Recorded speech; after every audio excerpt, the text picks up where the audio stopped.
రాష్ట్రపతులలో 7వ రాష్ట్రపతి జ్ఞాని జైల్ సింగ్. ఈయన పదవీ కాలం 1982 నుండి 1987 వరకు.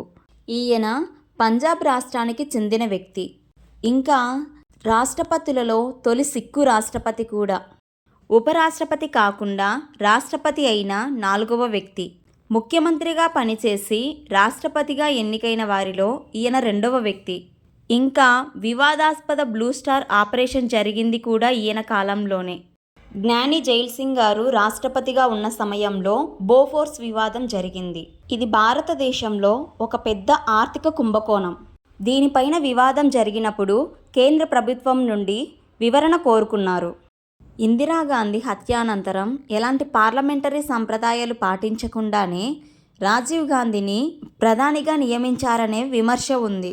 పత్రికలపై ఆంక్షలు విధిస్తూ రాజీవ్ గాంధీ ప్రభుత్వ కాలంలో ప్రవేశపెట్టిన పరువు నష్టం బిల్లుపై వివరణ కోరిన రాష్ట్రపతి ఈయనే.